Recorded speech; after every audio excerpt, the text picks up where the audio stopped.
माना की मुश्किलों से भरी है राह, पर सफर अभी भी जारी है. मित्रांनो, काही प्रॉब्लेम येऊ द्या, काही येऊ द्या, the show must go on. आणि ह्याच बेसवरती मित्रांनो आपला क्रॅकर्स 2.0 जो आहे तो आता सुरू होतोय.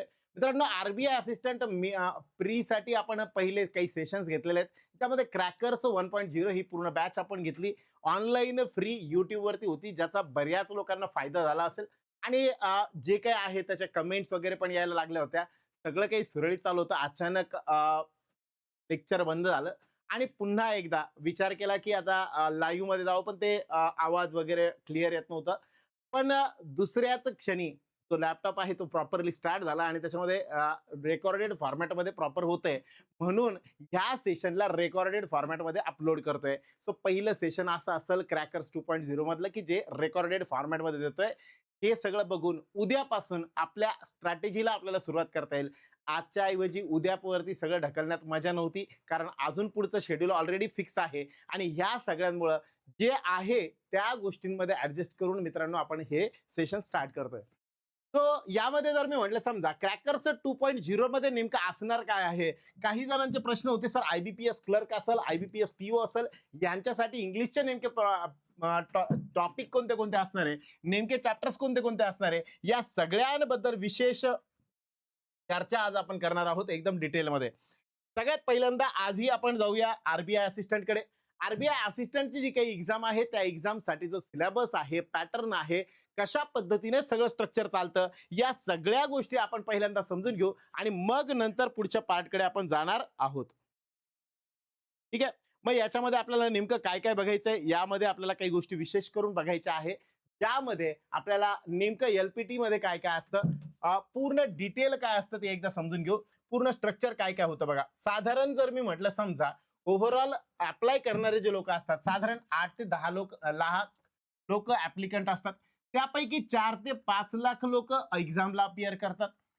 जवळपास प्री क्लिअर करणारे समजा 500 जागा असतील तर 10 टाइम्स म्हणजे 5000 स्टुडंट्स असे असतात की जे प्री क्लिअर करतात.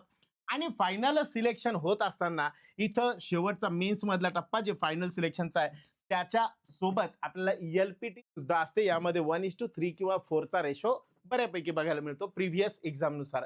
LPT म्हणजे लँग्वेज प्रोफिशियन्सी टेस्ट. ज्या झोन मधनं तुम्ही अप्लाय करताय, ज्या लाईक मुंबईमधनं अप्लाय करताय, मराठी येणं कंपल्सरी आहे. नागपूर असेल, मराठी हिंदी असेल, बरोबर. असं ज्या त्या एरियानुसार तुम्हाला ज्या ज्या लँग्वेज आहे त्या लँग्वेज रीडिंग, स्पीक, राईट आणि अंडरस्टँड एवढ्या गोष्टी येणं फार कंपल्सरी आहे. हे जर तुम्ही करू शकाल तर अशा केसमध्ये ह्या लँग्वेजमध्ये तुम्ही पास होता. की जरी आपल्याला वाटलं की LPT आहे काही विशेष महत्व नसेल, सगळ्यात जास्त महत्व LPTचं आहे. LPT जर तुम्ही क्वालिफाय करू शकले नाही तर मित्रांनो जे पण आतापर्यंत केलेलं असेल ते सगळ्याच्या सगळं झिरो होऊन जाईल. ये LPT हमें म्हणजे क्रॅक करावी लागते म्हणजे लागतेच. ये हमें क्रॅक करना ही होता है. ठीक है. अब चलते आगे. टोटल पेपर जर बघितला मेन्सचा तर साधारण 200 मार्कांचा पेपर असतो, ज्यामध्ये रिझनिंग असेल, क्वांट असेल, इंग्लिश असेल, GE असेल आणि कम्प्युटर असे ओव्हरऑल 200 मार्कांसाठी स्कोअर आहे. टोटल 200 क्वेश्चन्स आणि निगेटिव्ह मार्किंग सुद्धा याच्यामध्ये असते. सेम फॉर्मॅट आहे निगेटिव्हचा, प्री जसं होतं सेम तशाच पद्धतीचं. यामध्ये जर आपण म्हटलं समजा 5 मार्काचा डिफरन्स सुद्धा असेल तरी पण रँक भरपूर लांब लांब जम्प करतं. साधारण 200 पैकी मी म्हटलं तर 160 प्लस असेल तर टॉप 1 to 2% मध्ये तुम्ही येता. 120 ते 140 या झोनमध्ये असाल तर तुम्ही सिलेक्शन झोनमध्ये आहात, ग्रीन झोनमध्ये आहात. साधारण 110 ते 135 मध्ये ॲव्हरेज स्टुडंट असतात. मग बऱ्याचदा असं होतं की हे लोक 120 प्लस असेल तर ठीक आहे, पण 110, 115, 119 या रेंजमध्ये जर मी म्हटलं समजा तर कमी रेंज आहे. त्यामध्ये सिलेक्शनपेक्षा थोडंसं ॲव्हरेज स्टुडंट असतात. इकडं मी जर म्हटलं टॉप 5 to 8% पीपल जे आहेत ते स्टुडंट जे आहेत ते 140 ते 160 मध्ये, ते पण सिलेक्शन झोन मधलेच. आणि बॉर्डर लाईन 100 ते 120 हे लोक बॉर्डरवरती असतात. 100 पेक्षा कमी असणारे एकदम डाऊन आहे, हे आपल्याला म्हणजे फेल्युअरच्या कॅटेगरीमध्ये आपण कन्सिडर करू शकतो. हे मार्केटमधून आउट झाले. तर ओव्हरऑल ह्या पद्धतीने तुम्हाला जर मी म्हटलं समजा साधारण अटेम्प्ट आणि स्कोअर हे साधारण 120 प्लस कमीत कमी आपण जाणं गरजेचं आहे. त्यासाठी आपल्याला अटेम्प्ट पण तेवढे क्वेश्चन्स झाले पाहिजे आणि अॅक्युरेसी पण चांगली राहिली पाहिजे. अॅक्युरेसीच्या गेम बद्दल मी पुढे अजून बोलतो. साधारण गोल्डन इक्वेशन काय असली पाहिजे, अॅक्युरेसी की अटेम्प्ट. प्री मध्ये आपण म्हटलं होतं मॅक्झिमम अटेम्प्ट करण्याचा प्रयत्न करा. मग इकडे मात्र आता काय करायचं चेक करूया. साधारण ए वाला ट्रॅप असतो बघा. काय ट्रॅप असतो, 160 प्लस अटेम्प्ट असतात, 70% अॅक्युरेसी, हाय पेनल्टीज लागतात, लो स्कोर होता आणि फेल्युअर 70% अॅक्युरेसी असते. 160 अटेम्प्ट केले, गोळ झाला. कळतंय का? आणि म्हणून यामुळं फेल होतं.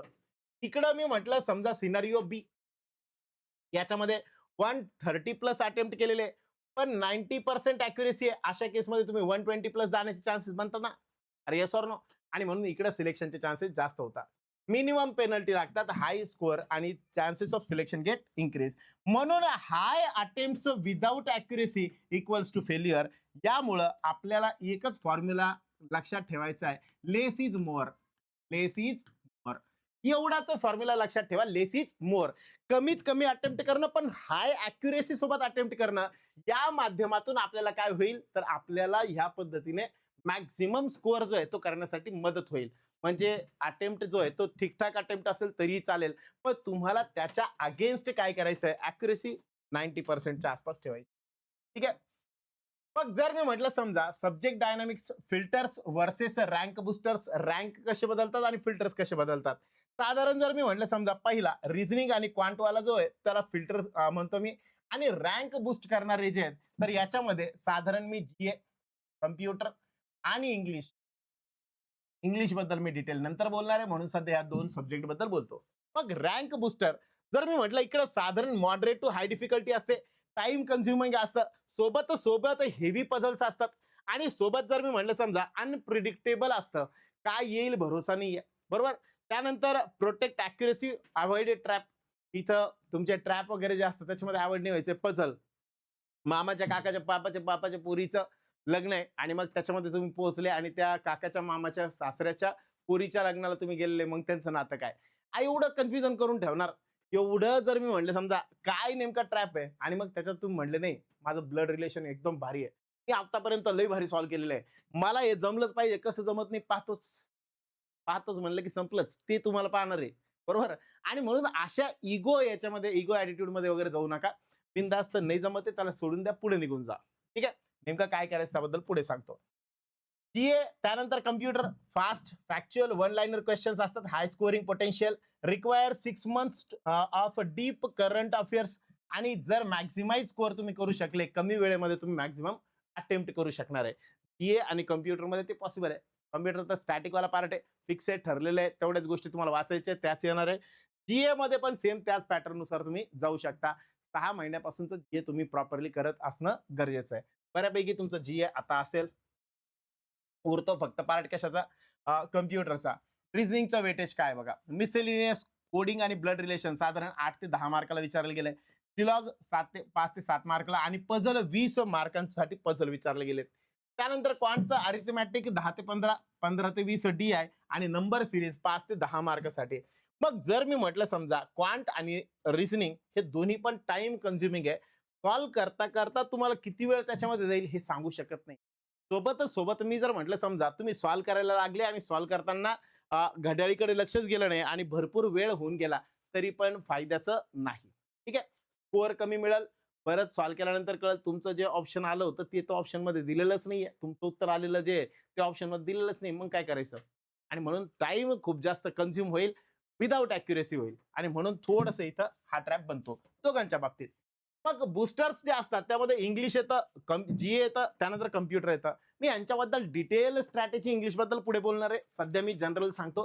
पॅराजम्बल 5 मार्काचे, एरर फिलर 10 ते 12 मार्क, रिडिंग कॉम्प्रिहेन्शन 12 ते 16 मार्क, क्लोज टेस्ट 5 ते 7 मार्क, या पद्धतीने इंग्लिशचं वेटेज. साधारण जीए म्हटलं तर बँकिंग अवेअरनेस, स्टॅटिक वाला पार्ट, हेवी करंट अफेअर्स 6 महिन्याचा, आणि स्टॅटिक वाला पार्ट जो आहे तो 5 ते 10%. त्यानंतर मी म्हटलं कम्प्युटरमध्ये एम एस वर्ड, ऑफिस वगैरे जे असतात ते शॉर्टकट्स त्याचे जे आहेत त्या, त्यानंतर बेसिक किंवा मेमरी बेस इंटरनेट आणि नेटवर्किंग बद्दल 10 ते 15 मार्क, अशा पद्धतीने वेटेज जे 40-40 क्वेश्चनचं बनतं. आता एक्झाम हॉलमध्ये नेमकं काय करायचंय, क्वेश्चन्स आणि प्रायोरिटीज कशा असल्या पाहिजे. एक्झाम हॉलमध्ये गेल्यानंतर इथं आपली धांदल उडते. इथं एक्झॅक्ट कळतच नाही नेमकं काय सॉल्व्ह करायचंय, कसं करायचंय, काय करायचंय. मित्रांनो, जी स्ट्रॅटेजी आपण प्री मध्ये बघितली होती, काय होतं, वन लाइनर क्वेश्चन किंवा इझी क्वेश्चन पटापट उडून टाका.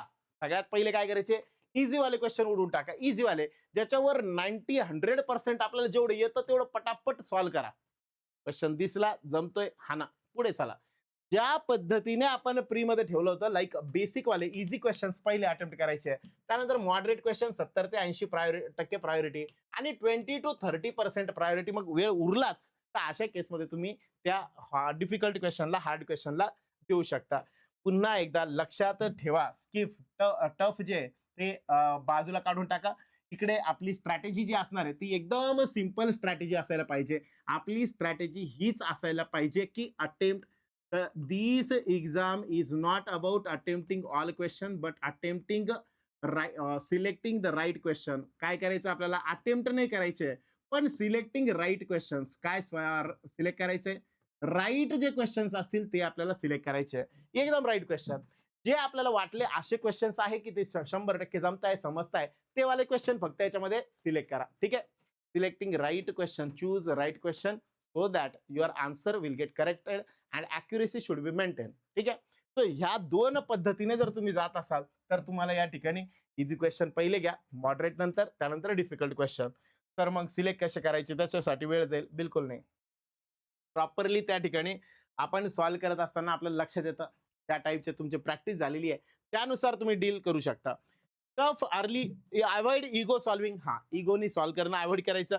त्यानंतर knowing what not to attempt is more important than knowing what to attempt. तुम्हाला काय अटेम्प्ट करायचंय त्याच्यापेक्षा काय नाही समजते, नाही येते, हे खूप महत्वाचं असणार आहे. तो बिलकुल त्याला हातच लावायचं नाहीये, अशा टाईप मध्ये आपण या ठिकाणी गेलं पाहिजे. आता याच्यात दोन प्रकार बघा, ऍव्हरेज स्टुडंट्स किंवा टॉपर स्टुडंट. मग या दोघांमध्ये कसा फरक बनतो तो आता थोडक्यात सांगतो. टॉपर्स जे असतील 30 to 35 अटेम्प्ट करतात रिझनिंग मध्ये. त्यानंतर मी म्हणलं क्वांट मध्ये साधारण 30 किंवा 25 पेक्षा जास्त, 26 ते 30. त्यानंतर इंग्लिश मध्ये म्हटलं तर 28 प्लस ते पार 35 पर्यंत आणि 38 पर्यंत जीएच्या बाबतीत. आणि कम्प्युटरच्या बाबतीत मी म्हटलं तर 95% अॅक्युरेसी अटेम्प्ट करणार. या अटेम्प्ट पैकी मी जर म्हटलं तर ऍव्हरेज 30, 28, 25 आणि 25 अशा पद्धतीची अॅक्युरेसी जी आहे ती साधारण जर आली तरी पण तुम्ही ऍव्हरेज कॅटेगरीमध्ये बनता. त्याच्या पुढे जाण्यासाठी तुम्हाला अजून थोडंसं अटेम्प्ट करणं वाढवावं लागेल. अजून एक पझल ट्रॅप. पझल ट्रॅप मध्ये काय होतं, एखादा पझल तुम्ही सॉल्व्ह करायला घेता, पझल तुम्ही सॉल्व्ह करायला लागले तुम्हाला वाटतं अरे जमलं, एकदम सोपं, एकदम बसतं, एकदम व्यवस्थित आहे, एकदम पझल प्रॉपरली बसलं, कॉलम बेस बसलं किंवा सिटिंग अरेंजमेंट असेल ते बसलं. प्रॉपरली बसल्यानंतर मग तुम्हाला कळतं आता ऑप्शन वाईज जाऊया. ऑप्शन मध्ये बघता तुम्ही ए बी च्या बाजूला येतोय, पेअर बनते ए आणि बी ची, पण तिथं ऑप्शन ए आणि बी दिलेलाच नाही. आता दिलेलाच नाही आहे, ऑप्शनच नाही सांगितला. मग अशा वेळेस काय करायचं, ऍव्हरेज अप्रोच हा असतो की 9 ते 10 मिनिटं आपल्याकडे स्टुडंट जे आहे ते पझलला देतात, ज्यामध्ये 9 to 10 मिनिट्स जातात. कॉम्प्लेक्स पझल असेल तर याच्यातून रिमेनिंग सेक्शन जे आहे ते कमी अटेम्प्ट होतात आणि रॅश म्हणजे एकदम स्पीडने आपण ट्राय करतो सॉल्व्ह करण्याच्या, ज्या माध्यमातून बऱ्यापैकी उरलेला पेपर तेवढा चांगला सॉल्व्ह होत नाही. दुसरा अप्रोच असतो टॉपर्सचा. जास्तीत जास्त 3 ते 5 मिनिटाची एंगेजमेंट पझलला द्यायची आहे. 5व्या मिनिटाला जर पझल सॉल्व्ह नसेल होत किंवा एखाद दोन चुकत असतील तर स्किप करून द्यायचं आणि पुढे निघून जायचं. हा अप्रोच असतो कोणाचा, टॉपरचा. ह्या अप्रोचने आपण गेलं पाहिजे. पुढे गेलो, प्रिपरेशन करत असताना बिहेवियर काय असतं, ऍव्हरेज कॅन्डिडेट काय करतो, एक्स रॅन्डम मॉक्स घेतो. त्यानंतर म्हटलं तर 30 ते 40 मिनिटं रिवाइज करण्यासाठी. Error correction, repeat the same mistake, focus Fixit on result, panic.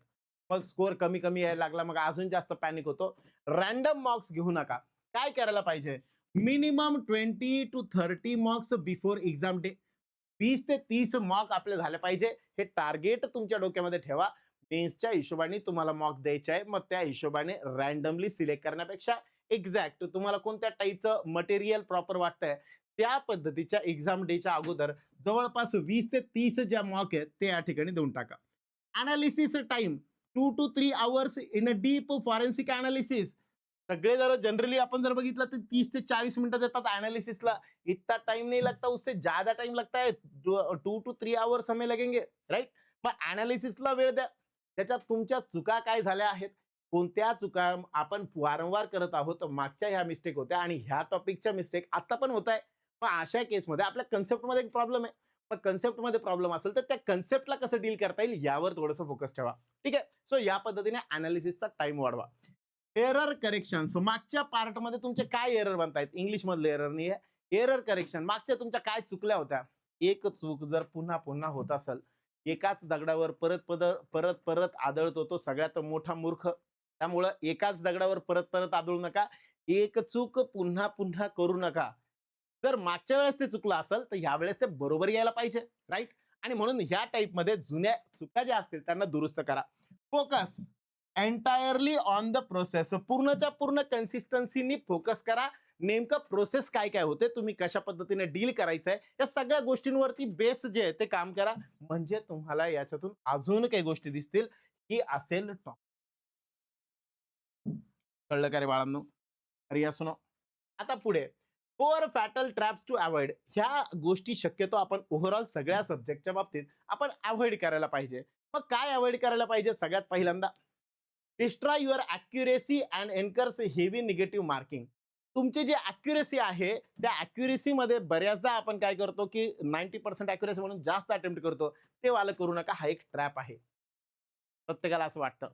बघा टुक्का कसा मारावा याबद्दल बऱ्याच लोकांचं असतं की टुक्का असा मारायचा आहे की 4 बरोबर आले तर 1 बरोबर आलं तर 4 मार्क भेटणार आहे आणि 1 चुकलं तर त्याच्याबद्दल म्हणजे 4 चुकले तरी 1 मार्क कटणार आहे.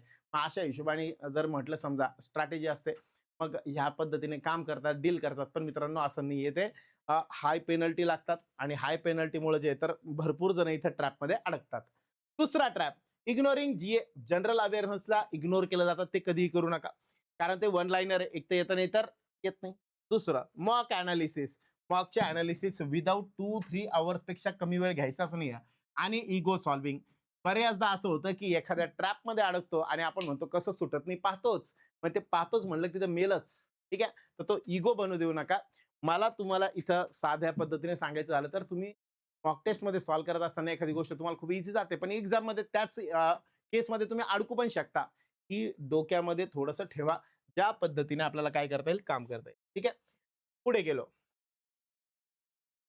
हां, आता आपल्याला काम करायचंय पुढे. हे होतं ओव्हरऑल सगळ्या सब्जेक्टच्या बाबतीत. आता येऊ आपण स्पेसिफिक इंग्लिश सब्जेक्टच्या बाबतीत. मग सर इंग्लिशच्या बाबतीत नेमकी काय-काय स्ट्रॅटेजी असली पाहिजे त्या सगळ्या गोष्टी आता आपण समजून घेऊया. सगळ्यात पहिल्यांदा performance check point. Strong attempt rate in the pre English section. इंग्लिशचं सेक्शन स्ट्राँगली तुम्ही अटेम्प्ट केलं आहे का? जर येस असेल तर काय करायचं? नो असेल तर काय करायचं? जर येस असेल तर काय करा? Proceed to the advance tactical breakdown. आणि जर नो असेल तर revisit the fundamentals, grammatical rules, basic reading comprehension before continue आहे. पहिले तर काय करा, लकीली जर तुम्ही पास झालेच, तर तुम्ही इंग्लिशमध्ये चांगला स्कोअर केलेला नाहीये, चांगले अटेम्प्ट केलेलं नाहीये, असं जर तुम्हाला वाटत असेल, तर अशा केसमध्ये फंडामेंटल्स जे आहे इंग्लिश लँग्वेजचे बेसिक व्होकॅब्युलरी असेल, ग्रामर असेल आणि रिडिंग कॉम्प्रिहेन्शन असेल, या तिघांवरती थोडं काम करा आणि मग फर्दर प्रोसेस करा. जर यस असेल, आता तुम्ही चांगलं अटेम्प्ट केलं असं तुम्हाला वाटत असेल, तर अशा हिशोबाने तुम्ही ओव्हरऑल टॅक्टिकल ब्रेकडाउन जे आहेत तिकडे आपण जाऊ शकतो. म्हणजेच पुढे जे सांगितलेलं आहे तिकडे आपण मूव्ह करू शकतो. हां, आता कुणीतरी प्रश्न विचारला होता IBPS क्लर्कसाठी किंवा PO साठी नेमके टॉपिक कोणते-कोणते असणार आहेत इंग्लिश लँग्वेज मधले. तर बघा, fundamental topics carry over directly from the prelims phase. Pre phase मधलेच मेन्स साठी असणारे जे टॉपिक आहे ॲज इट इज प्री मधनं उचललेले आहे. त्यामध्ये कोण-कोण आहे? Reading comprehension, cloze test, parajumble, match the column, word fillers, word usage, word swap, antonyms, synonyms, error detection आणि सेंटेन्स इम्प्रूव्हमेंट. एवढ्या गोष्टी ॲज इट इज आहे. आठवा, या सगळ्या आपल्याला प्री मध्ये होत्या ना? अरे येस ऑर नो? आणि दुसरे आता हे सगळे प्री वाले, आता इकडे 4 अजून ऍड झाले. मग त्यामध्ये कोणते-कोणते? Paragraph completion, sentence completion, sentence connectors किंवा स्टार्टर्स आणि इन्फरन्स बेस्ड क्वेश्चन. या इन्फरन्स बेस्ड क्वेश्चनला आपण क्रिटिकल रिझनिंग मध्ये सुद्धा ऍड करतो. मग ह्या पद्धतीने फॅमिलियर कन्सेप्ट कोणत्या आहेत त्या पहिले आपण डील करून घेऊ. जेवढं माहिती आहे सोपं आहे तेवढं पहिले घेऊन टाकू. मग स्टँडर्ड पहिले इझी वालं आणि मग कॉम्प्लेक्स कडे आपण जाऊ. मग सगळ्यात पहिल्यांदा जर मी म्हटलं समजा vocab shift, every from uncommon editorial level terminology. आता ट्राय करा इथून पुढे रोजच्या रोज एडिटोरियल टर्मिनॉलॉजी, एडिटोरियल मधली जी व्होकॅब असेल ती व्होकॅब आपल्याला रोजच्या रोज करायची आहे, कंपल्सरी करायची आहे, विदाउट ब्रेक करायची आहे. याच्याशिवाय पर्यायच नाही आहे. तो आहे 100% एडिटोरियल मधले कॅब जे आहे ती कंपल्सरी वर्ड्स करावेच लागतील, करावेच लागतील, करावेच लागतील. याला चॉईसच नाहीये, ऑप्शनच नाहीये, करावंच लागेल 100%. हा वाला पार्ट. त्यानंतर फॉर्मॅट इव्हॅल्युएशन, क्लोज टेस्ट असेल, जे आत्ताचे विचारले जातात. Unsuitable word require 2 words per blank or fit 1 word into 2 separate blanks. 2 blank मध्ये एकच वर्ड शिफ्ट करायचा आहे किंवा एका ब्लँक मध्ये 2-3 वर्ड बसतात. अशा टाईपचे आपल्याला या ठिकाणी जे तर काय क्लोज टेस्टची प्रॅक्टिस करावी लागेल. मॅच द कॉलम किंवा वर्ड फिलर्स जे असतील ते हायब्रिड क्वेश्चन्स बनवले जातील. म्हणजे मॅच द कॉलम पण आहे, along with this word fillers सुद्धा त्याच्यामध्ये ऍड केले जातात. हे नवीन पॅटर्न्स आहेत बरं का. हे पॅटर्न्स चान्सेस बनतात की ह्या वर्षी आपल्या मेन्स एक्झाम मध्ये बघायला भेटू शकतात. मग अशा टाईपच्या क्वेश्चनला कसं डील करायचं, हायब्रिड क्वेश्चन कसे डील करायचे, सगळं होणार आहे मित्रांनो. ताण घेऊ नका, सगळं व्यवस्थित होईल. पेज 1 प्रिव्हियस इयर पेपर्सचे आहेत ते आपल्याला विशेष करून बघायचे. पीवायपी आरबीआय असिस्टंटचा 2023चा एक पेपर, तो ऑलरेडी मेन्सचा याच्यामध्ये टाकलेला आहे आपल्या ऍपमध्ये. तो पेपर मी सगळ्यांसाठी अवेलेबल करून देतो. सगळ्यांनी तो पेपर पहिले सॉल्व्ह करा, त्याचा अनालिसिस आपण घेऊ.